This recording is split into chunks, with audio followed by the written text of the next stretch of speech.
Fundamentos para uma vida bem-sucedida. E assim, eu falo fundamentos, irmãos, mas talvez você fale assim, pastor, mas não é uma rocha, não é Cristo.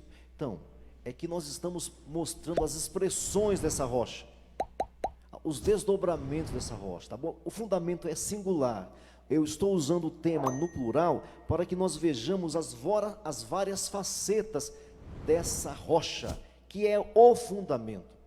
Vocês estão me entendendo? Olha, fundamentos para uma vida bem-sucedida. Mas é um só. É Cristo, é a rocha, é a palavra, é o verbo dele. Só que tem várias expressões, tem várias manifestações. Então, para que você tenha um entendimento bem claro, eu coloquei assim, fundamentos para uma vida bem-sucedida. Amém, irmãos? E aqui nós estamos naquela tese: sem fundamento não adianta ter planejamento. Sem a base, sem o alicerce, não adianta nada você planejar, você traçar metas, planos, tudo mais, sem fundamento, sem base, sem alicerce, tá bom? Então fica com isso aqui, olha só, sem fundamento, não adianta ter planejamento, sem chance para você, sem chance para mim, porque vai dar em nada, irmãos, vai virar pó, vai dar em nada. Então sem fundamento, não adianta ter planos, propósitos, alvos, traçar metas, não adianta. Então resolva isso, resolva o fundamento, ou os fundamentos, as várias facetas deste fundamento, dessa rocha. Amém? Mateus capítulo 7, versículo 24. Todo aquele, pois, que ouve estas minhas palavras e as pratica, será comparado a um homem prudente que edificou a sua casa sobre a rocha. Difícil de construir na rocha e demorado, nós já falamos isso. Caiu a chuva, transbordaram os rios, sopraram os ventos, mesmo para quem foi prudente. Olha para mim aqui, mesmo para quem foi prudente, vigilante. Caiu a chuva, transbordaram os rios e sopraram os ventos, mesmo para aqueles que foram prudentes. E deram com força contra aquela casa, que não caiu. E por que não caiu? Porque fora edificada sobre a rocha. 26, outro quadro. E todo aquele que ouve estas minhas palavras e não as pratica, será comparado a um homem insensato que edificou a sua casa sobre a areia. Olhe para mim, construída rapidamente, não demora nada em relação à rocha, rapidamente, facilmente. Então facilidade e rapidez. Amém, irmãos? Aonde que nós vamos edificar? Você e eu seremos tentados este ano, seremos provocados nesse ano a não edificar na rocha. Eu e vocês seremos tentados, provados, desafiados a construir na areia das nossas vidas, irmãos. Construir casa para moradia da maneira mais fácil e rápida, tudo bem. A grande questão é para as nossas vidas existencial, conjugal, relacional, a nossa vida humana. Querer coisas rápidas para a vida humana, não, irmãos. Para a nossa existência, não, irmãos. Não caia nesta cilada. Você está me entendendo, irmão? Não caia nessa armadilha. Não é porque você quer comida rápida que você vai querer também uma resolução para a sua vida rápida. Não dá certo. Então na areia é rápido e é fácil. 27, caiu a chuva, transbordaram os rios, sopraram os ventos. Está vendo isso aqui? Não tem tadinho dele, não tem tadinho dela. Semeou, filhão, vai colher. Resolveu pelo mais fácil, resolveu pelo mais rápido, vai colher. Não tem desse ditadinho, mas peraí, coitado, não deixa vir chuva não, porque o cara construiu na areia, não deixa vir chuva, não deixa vir os ventos, não adianta, vai vir sobre ambos, virá sobre ambos, caiu a chuva, transbordaram os rios, sopraram os ventos e deram com ímpeto contra aquela casa, e a casa desabou, e foi grande a ruína. Tudo bem, esse é o texto que nós vamos usar esse mês inteiro.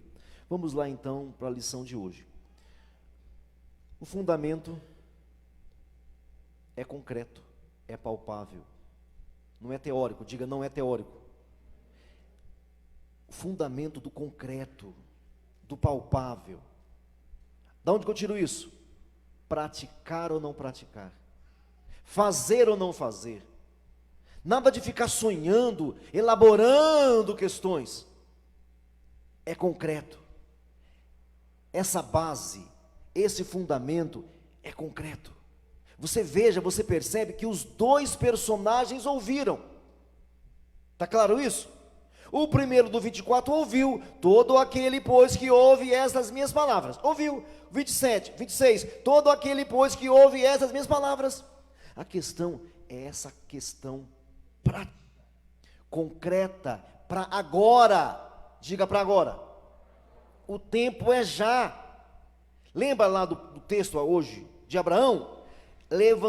Erguei os olhos desde onde estás. É para agora, é para já, é para hoje. Não é para você planejar para amanhã. Você sabe o que é a rocha.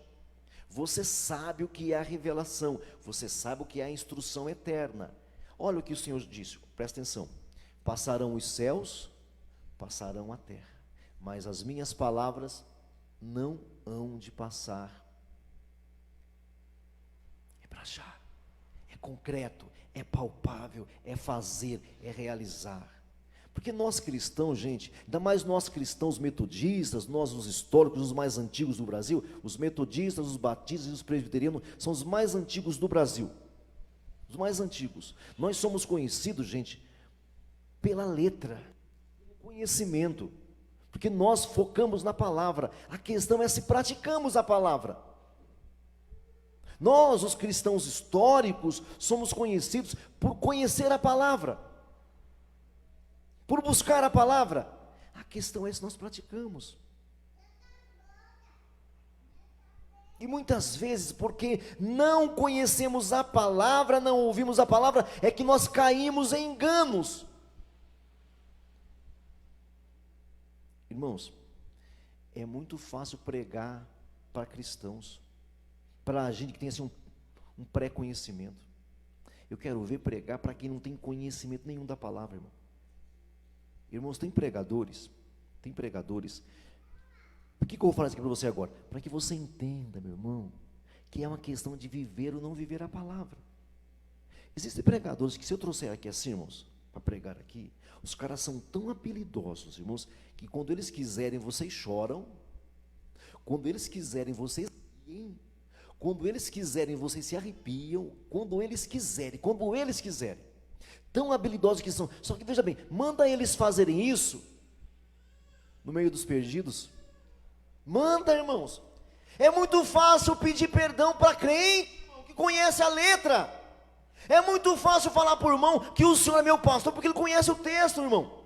É muito fácil pregar para quem já conhece um pouco da Bíblia, é tão fácil. Agora, vai pregar para alguém inconsciente, alguém que não tem um pingo de instrução, nada de conhecimento, nada. Vai pregar, vai lá ver, para ver se com ele, para ver se ele chora. Quando você falar assim, o senhor é meu pastor, ele vai falar assim, eu não sou ovelha de ninguém, eu não sou animal. Como é? Quem não conhece, meu irmão, quem não conhece o texto, não sabe do que estamos falando, irmãos. Então é uma questão de ouvir e praticar. Agora, nem todos que ouvem realmente entendem. Nem todos que ouvem a palavra degustam a palavra. Preferem muito mais os movimentos, as sensações. Eu falei aqui um desses dias aqui, né? Sobre a grande incidência de depressão hoje no Brasil. todo mundo deprimido, todo mundo emocionalmente abalado. A depressão, eu falar para você, tem duas bases. Uma é a base orgânica, outra é a base psíquica. Depressão não tem outra forma, depressão ou é psíquica ou é orgânica. Orgânica, ele vê lá, vê como é que está a sua ureia, ele vê lá como é que está o seu sangue, não sei o que, todos aqueles exames lá, eles vêm e falam assim, ó, está faltando um elemento aqui no teu sangue, você precisa se alimentar corretamente. É uma questão orgânica. Muitas pessoas são deprimidas por questões orgânicas, biológicas, do corpo, falta algum elemento, alguma vitamina. E tem também aquelas depressões psíquicas. Muita ansiedade, muita esperança, muitos alvos, muito planejamento sem ter como alcançar. Aí fica abalado psicologicamente.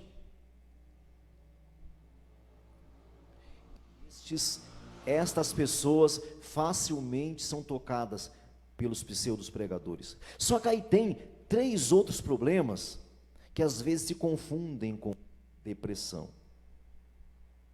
Tem a obsessão, diga obsessão. Opressão, diga opressão. Possessão, diga possessão. Essas 3 aqui são espirituais. Não tem médico que trate delas. Não tem médico que trate delas. É espiritual. Obsessão. E agora no começo de janeiro isso é muito comum, porque agora começam os adivinhos a falar, né? É a mãe de santo que vai adivinhar isso, é o pai de santo que adivinha aquilo. Você já leu na Bíblia que Deus odeia adivinhação? Já leu na Bíblia isso, irmão? Ou nunca leu? Deus odeia a adivinhação, Ele odeia. Porque nenhum ser humano está apto para mexer com as coisas do além que existem. Mas nenhum ser humano biológico está apto para mexer com isso. Só que aí, obsessão, opressão e possessão, tem pessoas confundindo isso com depressão. Isso só pode ser tratado espiritualmente. É aí então que a pastorada faz barba, cabelo e bigode. A culpa é da sua mãe. A culpa é do seu pai.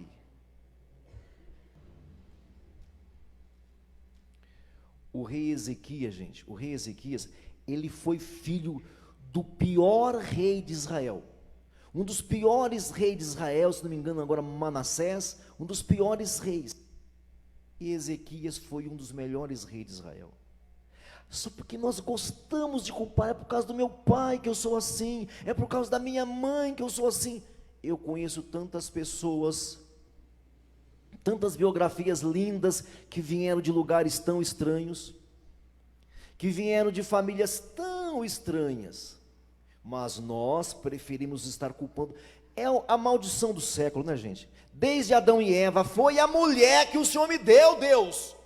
Foi essa coisa que o Senhor me deu aí. Se não fosse essa mulher que o Senhor me deu, a minha vida seria diferente. A mulher que o Senhor me deu me enganou. Nós sempre somos assim. Então o mal do século, gente, passa pela área psíquica, orgânica, ou pela área espiritual. E dependendo como nós vamos tratar, nós seremos enganados. Os psicólogos dignos de honra, os psicólogos dignos de admiração, mas eles não conseguem tratar obsessão, opressão e possessão, eles não conseguem. Não dá para ele, porque eles não conhecem o mundo espiritual, nem as verdades do mundo espiritual. Então, ouvir a palavra e praticar é simples. Esse é o fundamento, ouvir e praticar. Não é ouvir e deixar cair no esquecimento, meus irmãos. Não é ouvir e esperar passar, para depois você deixar para lá. Então nesse começo de ano, agora o que se tem de problemas e porcarias na área do ocultismo. E gente de igreja ou deprimidas, ou com a síndrome da obsessão. Eu quero, eu preciso, eu tenho que ter, eu tenho que possuir, eu tenho raiva daquela lá que tem e eu não tenho, daquele que tem e eu não tenho, eu preciso ler as minhas mãos, eu quero ver o meu horóscopo, tudo do inferno. Todos os horóscopos são do inferno, tá bom, meus irmãos? Todos eles. Todo tipo de adivinhação, porque dá certo, existem coisas que dá certo, existem coisas que dá certo, que funcionam, mas não passa de adivinhação. E a obsessão passa por aí. e fica tomando o teu ser, e você fica, será que existe? Será que não pode ser? Será que de repente, se o planeta estiver alinhado, de repente, se os planetas estiverem alinhados, será que... Irmãos, sabe por que tem coisa que funciona? Sabe por quê, meu irmão? Porque o seu corpo é terra. Diga, meu corpo é terra. Não existe tempo para você plantar. O jeito que o cara planta mandioca não é o mesmo jeito que planta banana, que planta laranja, que planta uva. Uva geralmente se dá muito bem em lugares frios, onde o clima é frio. Meu irmão, você é terra. Sabe por que tem coisas dos planetas da lua que funcionam ainda? Porque nós somos terra, meu irmão. A questão é que nós, com a nossa alma e com o nosso espírito, nós começamos a querer descobrir. Eu quero descobrir qual é o esquema. Deve ter um esquema, né? Eu vou mexer aqui com a minha bola de cristal e eu vou saber qual é o seu futuro.